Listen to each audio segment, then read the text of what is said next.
Hello बच्चों, कैसे हैं आप लोग। स्वागत है आपका तसला बिहार बोर्ड में। जैसा कि आप लोगों को मालूम है, मैं आपके चार्ली सर पढ़ाते हैं मैथ्स बिहार बोर्ड के बच्चों के लिए, क्लास 10th के। ठीक है, बिहार बोर्ड के बच्चे जितने भी हैं हमारे से जुड़े हुए हैं। आप भी जुड़ना चाहते हैं इस चैनल से, क्योंकि इस चैनल पे हर एक सब्जेक्ट का अलग अलग टीचर है और जो आपको 450 नंबर लाने में इस बार मैट्रिक में कोई नहीं रोक सकता है, अगर आप मेरे चैनल से जुड़े रहेंगे। मैं आपके साथ मेहनत करता रहूंगा, आप लोग भी हमें बताएंगे, गाइड करेंगे कि सर आगे और भी क्या चैप्टर पढ़ाएं सर, क्या और ये दे दीजिए सर, वो दे दीजिए। आप अपना डिमांड भी पूरा रखेंगे तो हम आपको वो डिमांड पूरा करेंगे, ताकि हम दोनों ने मिलके इस बार ठाना है कि 450 हमारे बच्चे को सबको लाना है। ओके, तो चलिए आज हम लोग जो है चैप्टर नंबर 6 यानी पढ़ने जा रहे हैं त्रिभुज। त्रिभुज का 3 लेक्चर हो चुका है, जिसमें आपको इंट्रोडक्शन वीडियो और इसके बाद समरूप आकृतियां और समरूप क्या त्रिभुज पढ़ा चुके हैं। लेकिन इस समरूप त्रिभुज में किस थ्योरम का इस्तेमाल होगा, उसका नाम है आपका थेल्स थ्योरम यानी थेल्स प्रमेय। ये थेल्स प्रमेय आपको एक 5 नंबर लाने के लिए पक्का करेगा, क्योंकि यह जब भी पूछता है 5 नंबर में पूछता है। उम्मीद करते हैं कि इस बार यही पूछ ले, और इतने आसान तरीके से मैं बताने जा रहा हूं कि आपको मजा आ जाएगा। तो देरी ना करते हुए मैं एक बात बता देता हूं, एकदम धीरे धीरे करके एक एक पॉइंट को क्लियर करेंगे हम आपके लिए, ताकि आपको समझ में सही तरीके से आए। कोई दिक्कत है क्या? तो चलिए वीडियो को शुरू करते हैं और आपके लिए मैं लाता हूं ये थेल्स प्रमेय। थेल्स प्रमेय जो है आपके किताब में 6.1 में दिया हुआ है। 6.1 थ्योरम का नाम है, प्रमेय लिखा हुआ होगा, है ना। 6.2 चैप्टर एक्सरसाइज है, उससे पहले ये दिया हुआ होगा जो 6.1 होगा लिखा हुआ। और उसके बारे में इसमें क्या होता है, प्रमेय क्या होता है, एक होता है अभिगृहित, एक होता है प्रमेय। ठीक है, अभिगृहित क्या होता है और प्रमेय क्या होता है, उसको हम लोग क्लियर करते हैं। अभिगृहित जैसे आप किसी की बात को मान लेते हैं, जैसे आपके पापा हैं, वो जो भी बात बोलते हैं आप उसकी बातों को क्या करते हैं, मान लेते हैं कि हाँ ठीक है पापा, आप जैसा कहेंगे मैं वैसा करूंगा। लेकिन यही आपका कोई फ्रेंड है ना, जो भी हो, अब लड़का फ्रेंड हो या लड़की जो भी हो, बॉय गर्लफ्रेंड जो भी हो, वो आपका क्या है कि उसकी बातों को आप एक बात में नहीं मानते हैं, कहते हैं चलो इसको साबित करो। ठीक है, हम इस पढ़ाते समय एक एग्जांपल लेते हैं हस्बैंड वाइफ का, एक दूसरे की बात को मानते ही नहीं, क्या करते हैं उसका प्रूफ मांग लेते हैं, नहीं आप तो झूठ बोल रहे हैं। ठीक है, तो उसी तरीके से ये आपका प्रमेय है। आपको प्रमेय जब भी आएगा तो आप एज अ ट्रीट करें वाइफ एंड हस्बैंड, और अगर आपका अभिगृहित आ जाए तो वो आपका क्या है, वो मान लिया जाता है, यानी पापा जैसे हैं, जिस पापा के बात को आप मानते हैं जिस तरीके से वो। ठीक, थोड़ा आराम से, ये जोश में हो गया। ठीक है, आराम से मतलब ये कोई एक स्टेटमेंट है, उस बातों को अगर मान लिया जाता है वो अभिगृहित में आता है। ठीक है, अभिगृहित में अगर आया हुआ है इसका मतलब है वो जो बात है वो सच है। जैसे कि मान लीजिए मेरा एक शरीर है, ये शरीर है, इस शरीर के बराबर यही शरीर है, आपको मानना तो पड़ेगा। इसका प्रूफ हम क्या दे सकते हैं? ठीक है, इसका प्रूफ कुछ नहीं होगा, तो इसीलिए ये अभिगृहित में आ जाएगा। लेकिन अगर आप कोई दूसरा बात बोलेंगे तो उसको आपको क्या करना होगा, प्रूफ करना होगा, तो वो जाएगा आपका प्रमेय में। समझ में आ गया डिफरेंस बिटवीन अभिगृहित एंड प्रमेय में? ठीक है, यह प्रमेय वो होता है जिसको आपको साबित करना होता है, इसीलिए इस प्रमेय को हम लोग क्या करने जाएंगे, साबित करने जाएंगे। तो पहले प्रमेय का स्टेटमेंट यानी कथन पढ़ लेते हैं, इसका कथन क्या है।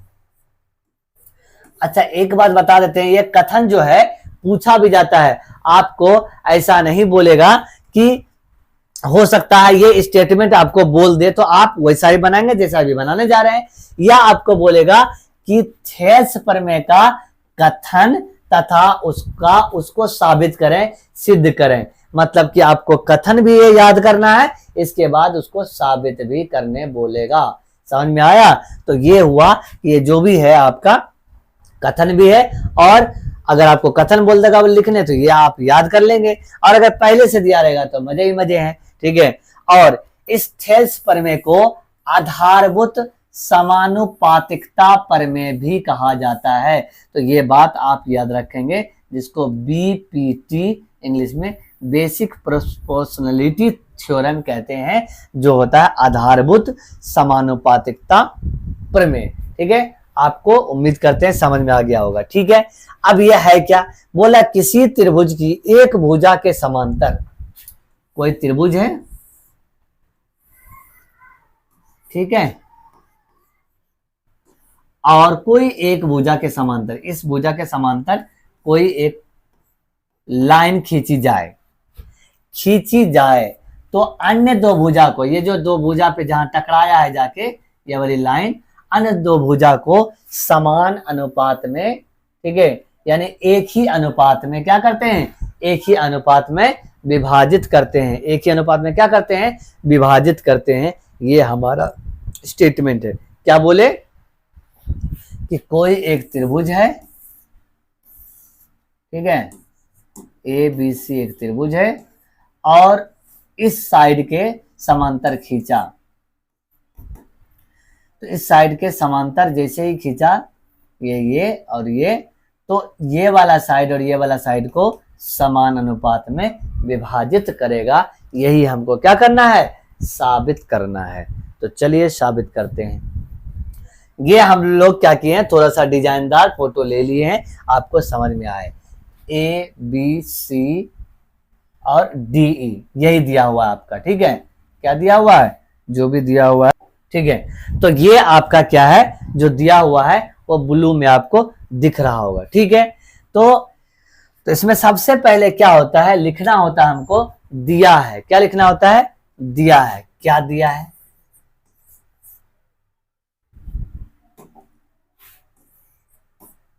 दिया है ना। जो बच्चे इंग्लिश में लिखना चाहते हैं लिख देंगे गिवन, ठीक है। क्या दिया है कि एबीसीडी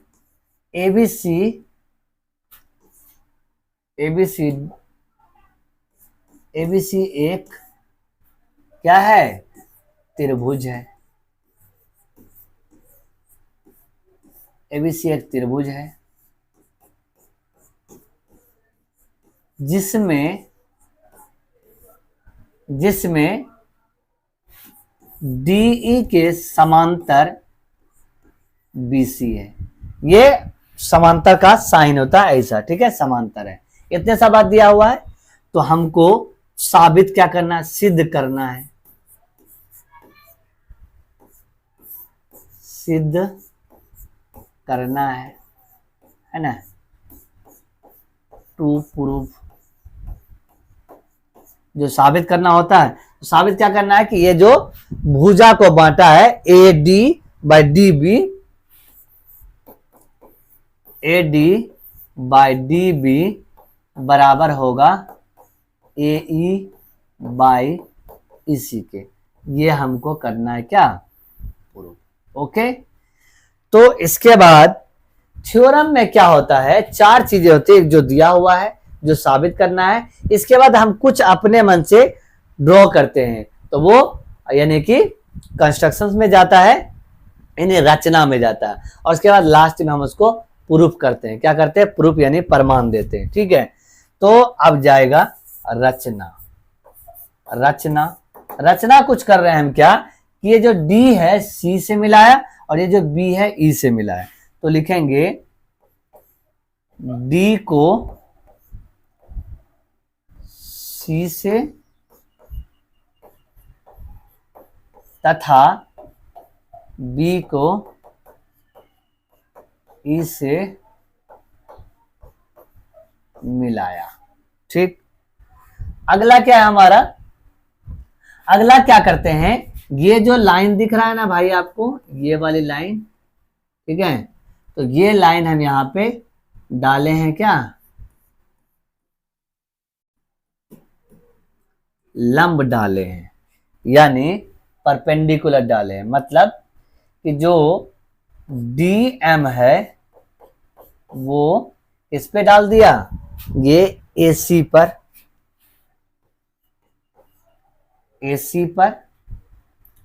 और जो हमारा क्या है ई एन हमारा ए बी पर डाले हैं। तो ये जो बातें हम लोगों ने किया उसको लिख लिया है, ठीक है।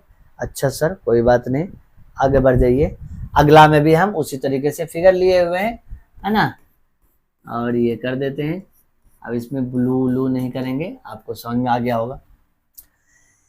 हमको साबित जो करना है वो यहाँ पे हम लिख लेते हैं, A D by D B बराबर ए ई बाई ई सी। ये जो साबित करना है वो लिख लिया, ठीक है। तो अब देना है हम लोगों को प्रमाण, यानी प्रूफ देना है ना। प्रूफ दोगे ना भाई, क्या प्रूफ है, तो ये प्रूफ देना है। तो क्या है, सबसे पहले करना क्या है, ये जो ऊपर वाला छोटा ट्रायंगल है ना, वो त्रिभुज, उसको तो क्षेत्रफल निकालना है उसका। तो त्रिभुज ए डी ई, है ना, ए डी ई का क्षेत्रफल बटे में करेंगे, जैसे कि ए डी लिखा और ये जो ई दिख रहा है वो लिख लेंगे, है ना, यानी ए डी ई। अच्छा सर, ए डी गया और ई के जो डी है ना, मेन फोकस है हमारा क्या, डी ई, तो ए डी ई, ओके, कोई बात। इसके बाद नीचे में क्या लिखना है, नीचे में क्या है, डी ई। हाँ सर, डी ई है, त्रिभुज डी, अच्छा डी ई नहीं, डी बी, है ना, डी बी है ये, डी बी, और वो फिर से ई के पास चले जाना है आपको। किसके पास, ई के पास। मतलब क्या बोले, जो ऊपर में होगा उसको और ये ई के पास आ जाना है, और फिर से जो नीचे में होगा उसको और ई के पास आ जाना है। तो इसको लिखने के बाद का क्षेत्रफल लिख देना, और बराबर में देखो क्या है, ये जो त्रिभुज है अगर हम इसको बेस मान लें, इसको बेस मान लें, तो ये इसका क्या हो जाएगा, इसका हाइट, ये आधार हुआ तो ये इसकी ऊंचाई होगी। तो क्या होता है, आधार गुना 1/2, आधार हमारा ए डी है और गुना में ऊंचाई ई एन है, ई एन है। मतलब सीधी बात, बार बार यूज करना वो ए डी का, जो ए डी यहां लिखा, जो साबित करना उसी को वहां लिख देना है, बड़ी बात थोड़ी है। फिर से 1/2, क्या साबित करना है, डीबी ना, तो डीबी लिख दो, और गुना में यही सेम बात उतार देना है।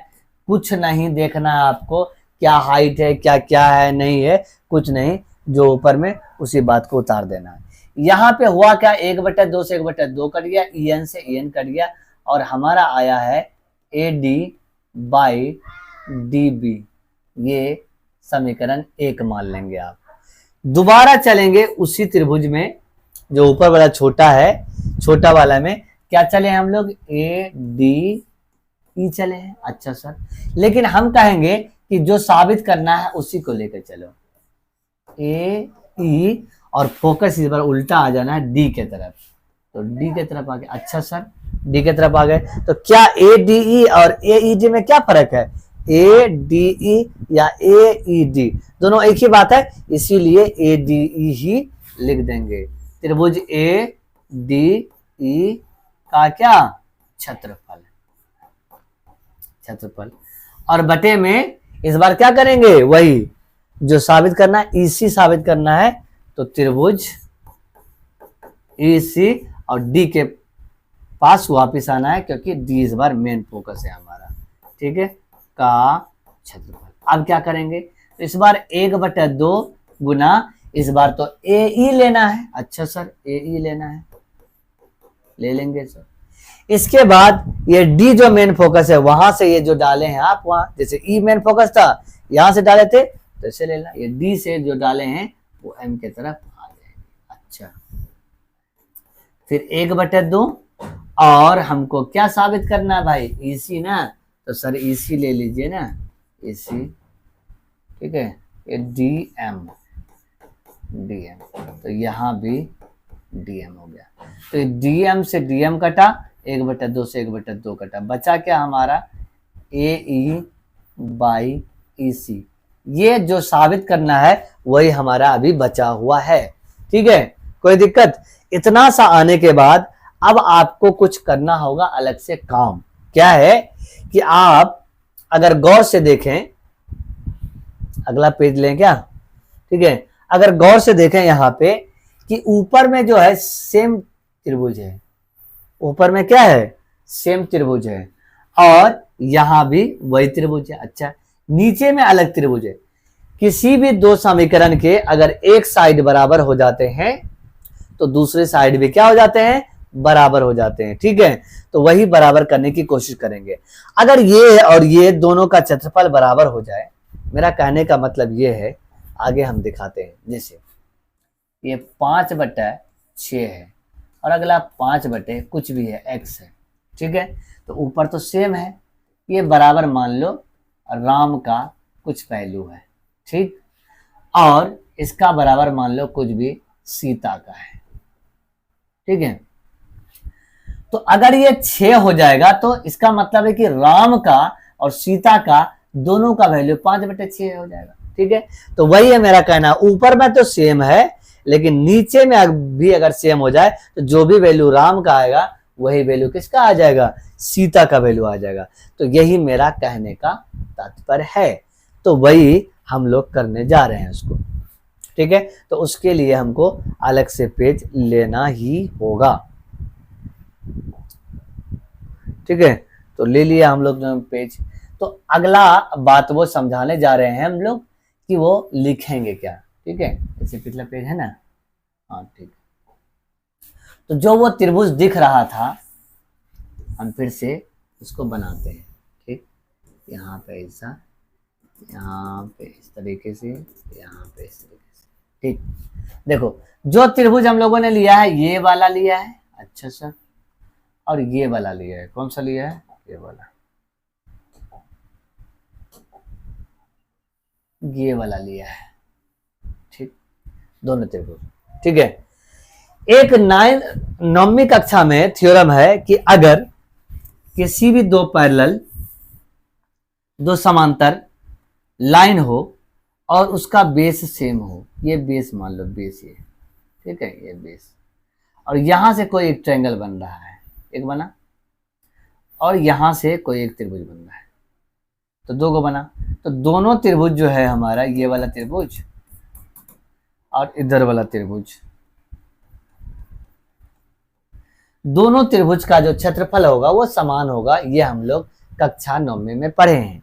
ठीक है, कि जैसे यहां भी देखो क्या है, ये वाला बेस यहीं से जा रहा है, त्रिभुज बन रहा है, और यही वाला बेस से यहीं से ये त्रिभुज बन रहा है, और एक ये और ये आपस में समांतर है। तो दो समांतर लाइन के बीच में बना कोई भी दो त्रिभुज जो है आपस में एरिया में यानी क्षेत्रफल में बराबर होते हैं। तो दोनों त्रिभुज जो नीचे में लिया गया है वो दोनों त्रिभुज समांतर लाइन के एरिया में लिया गया है, और साथ में आधार भी एक है। एक कोई ना कोई साइड एक होना चाहिए, तभी जाके ये ऐसा संभव होता है। क्लियर, तो वही बात यहां पे था। अच्छा, ये समझाने की बात है। लिखने की बात क्या है, लिखने की बात यह है, सीधा सीधा लिखना है कि एक ही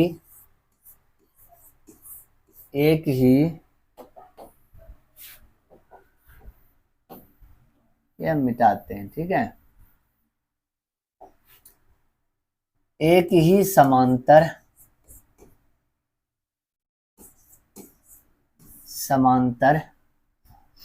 रेखा के युग्म के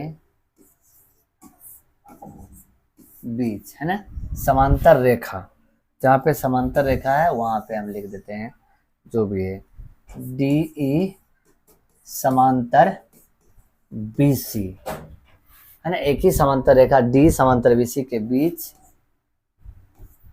तथा एक ही आधार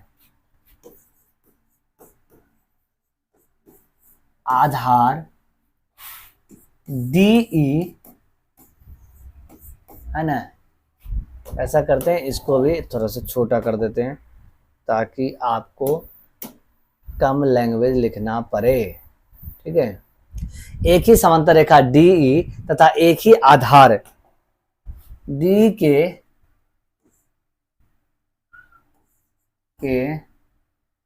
डी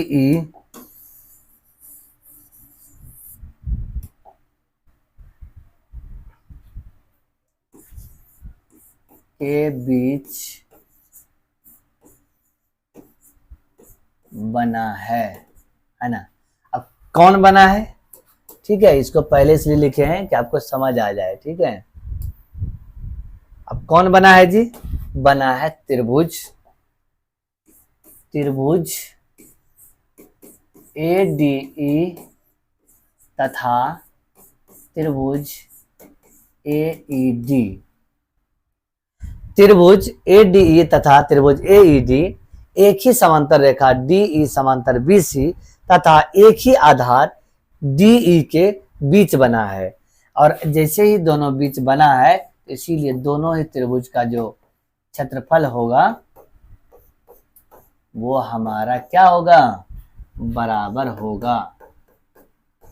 ठीक है, तो इसको मान लेंगे समीकरण 3। ठीक है, कुछ नहीं करना है, आगे आपको हम दिखाते हैं। जैसे क्या किए, सबसे पहले प्रमाण में सबसे पहले दोहरा देते हैं ये बातों को कि कोई त्रिभुज है ABC, एक त्रिभुज है जिसमें D के समांतर BC दिया हुआ है। अच्छा, साबित जो करना है AD बाई DB समांतर AE बाई EC है ना, इतना बटे इतना और इतना बटे इतना, ये साबित करना है। इसको हम क्लियर करेंगे। ठीक है, आगे हो गया, ये हम लोगों ने लिख दिया। अच्छा सर, आगे क्या है, आगे हमारा है कि ये इसके बाद क्या करना है हमको, ये D को C से और B को E से मिला देना है, और इसी D से M पर और इसी E से N पर क्या करना है हमको, लंब डाल देना। ठीक है, तो ये D और E मेन फोकस हमारा बात है, उस पर ध्यान रखना हमेशा। देखो फिर क्या है, AD जो AD साबित करना, AD और वो E, क्योंकि DE जो है मेन फोकस है हमारा, तो ADE का क्षेत्रफल क्या होगा, 1/2 AD गुना EN, और ये DBE नीचे वाला जो ट्रायंगल है वो ले लिया। ठीक, तो इस तरीके से किया, हमारा ये ऐसा आ गया। ठीक है, अगला ये दोनों जो त्रिभुज है, ये दोनों त्रिभुज जो है, ये वाला त्रिभुज और ये वाला त्रिभुज आपस में क्या हो गया हमारा, ये आपस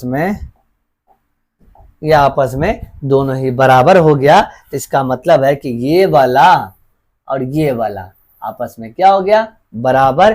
तो ये दोनों ही आपस में बराबर हो गया, जैसे राम और सीता बराबर हुआ था। तब क्या लिखेंगे, समीकरण 1, 2 तथा 3 से AD बाई DB बराबर AE बाई EC, ये दोनों ही आपस में बराबर हो गया, और यही हमको साबित करना था। तो यही प्रूव्ड हो गया। क्या हो गया, प्रूव्ड हो गया।